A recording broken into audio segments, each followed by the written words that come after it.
48,000 నకిలీ లాయర్లు. న్యాయ వ్యవస్థలో అసలు ఏం జరుగుతుంది? భారత ప్రధాన న్యాయమూర్తి స్వయంగా దేశంలో 48,000 మంది నకిలీ అడ్వకేట్లు ఉన్నారని చెప్తే అదొక ప్రకటన కాదు. ఈ దేశ న్యాయ వ్యవస్థ పర్యవేక్షణ వ్యవస్థ పూర్తిగా కుప్పకూలిపోయిందనడానికి సాక్ష్యం. ఇది చిన్న తప్పిదం కాదు, జాతీయ స్థాయిలో జరిగిన వ్యవస్థాగత నేరం. ఒక్కసారి ఆలోచించండి, మీ జీవితంలో అత్యంత కీలకమైన కేసు మీ భూమి, మీ కుటుంబం, మీ స్వేచ్ఛ లేదా మీ ఉద్యోగం. వీటిని కాపాడుకోవడానికి మీరు ఒక లాయర్ దగ్గరికి వెళ్ళారు. కానీ కొన్ని సంవత్సరాల తర్వాత మీ తరపున కోర్టులో వాదించిన వ్యక్తి అసలు లాయరే కాదని తెలిస్తే ఎలా ఉంటుంది? Fake degree, fake certificate. ఇది ఒక సినిమా కథ కాదు, దేశ అత్యున్నత న్యాయస్థానం స్థాయిలోనే వేలాది మంది నకిలీ అడ్వకేట్ల సమస్య గురించి ఆందోళన వ్యక్తమవుతున్న కథ. అయితే ఇంత పెద్ద సమస్య ఎలా వచ్చింది? దీనికి బాధ్యత ఎవరిది? మరి సమస్య వల్ల నష్టపోయింది ఎవరు? నల్లకోటు వెనుక దాగిన అసలు కథ ఏంటి?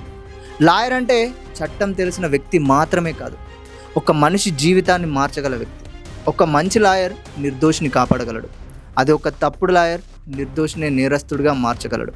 అలాంటి వృత్తిలో నకిలీ వ్యక్తులు చొరబడితే అదొక కేసు సమస్య కాదు, దేశ న్యాయ వ్యవస్థ విశ్వసనీయతకే సవాల్.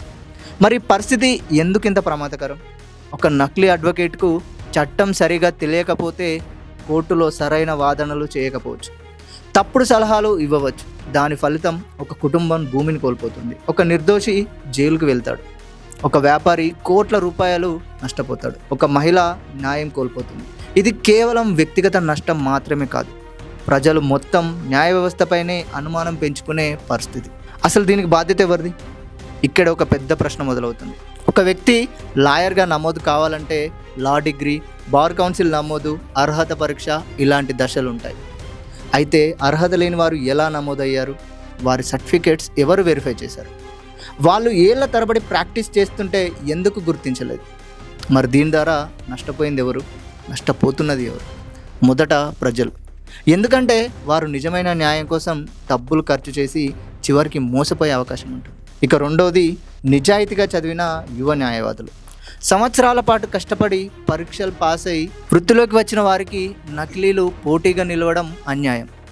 మూడోది న్యాయ వ్యవస్థపై ప్రజల విశ్వాసం. ఒక్కసారి ఆ నమ్మకం దెబ్బతింటే దాన్ని తిరిగి తీసుకురావడం చాలా కష్టం. ఇది కేవలం లాయర్ల సమస్యనే అంటే అస్సలు కాదు. దేశంలో ఫేక్ డాక్టర్లు, ఫేక్ టీచర్లు, ఫేక్ సర్టిఫికేట్స్, ఫేక్ యూనివర్సిటీస్ అనే సమస్యలు గతంలో కూడా వెలుగులోకి వచ్చినాయి. అంటే సమస్య ఒక్క రంగంలో మాత్రమే లేదు. వెరిఫికేషన్ వ్యవస్థలో లోపాలు ఉన్నాయా? డిజిటల్ పర్యవేక్షణ బలహీనంగా ఉందా అనే ప్రశ్నలు కూడా వస్తున్నాయి. మరి ఇప్పుడు చేయాల్సిందేంటి? కేవలం ప్రసంగాలు ఇస్తే మాత్రం సరిపోదు, వ్యవస్థలో సంస్కరణలు అవసరం. దేశవ్యాప్త డిజిటల్ వెరిఫికేషన్, ప్రతి అడ్వకేట్ డిగ్రీని సంబంధిత యూనివర్సిటీతో డిజిటల్గా ధృవీకరించాలి. దేశంలోని ప్రతి లాయర్ వివరాలు ఒకే పోర్టల్లో ప్రజలకు అందుబాటులో ఉండాలి. ఒకే జాతీయ డేటాబేస్ ఉండాలి. క్యూఆర్ ఆధారిత స్మార్ట్ ఐడి ఉండాలి. ప్రతి లాయర్కు క్యూఆర్ కోడ్ ఉన్న డిజిటల్ ఐడి ఇవ్వాలి. స్కాన్ చేస్తే రిజిస్ట్రేషన్, ప్రాక్టీస్ హోదా, క్రమశిక్షణ చర్యలు అన్నీ కనిపించేలా ఉండాలి. పాత నమోదులపై ప్రత్యేక ఆడిట్ జరగాలి. అంటే ఒక స్వతంత్ర కమిటీ ద్వారా పాత నమోదులను పూర్తిగా పరిశీలించాలి. నకిలీ పత్రాలతో ప్రాక్టీస్ చేసిన వారిపై చట్టపరమైన చర్యలు తీసుకోవాలి. అలాగే వారికి సహకరించిన వారిపైన విచారణ జరగాలి. ప్రజలకు అవగాహన కల్పించాలి. లాయర్ను నియమించే ముందు అతని నమోదు వివరాలను ఎలా చెక్ చేయాలో ప్రభుత్వం, బార్ కౌన్సిల్లో ప్రజలకు తెలియజేయాలి. ప్రజాస్వామ్యంలో చివరి ఆశ్రయం కోర్టు. ఆ కోర్టు పైన నమ్మకం ఉంటేనే ప్రజాస్వామ్యం బలంగా ఉంటుంది.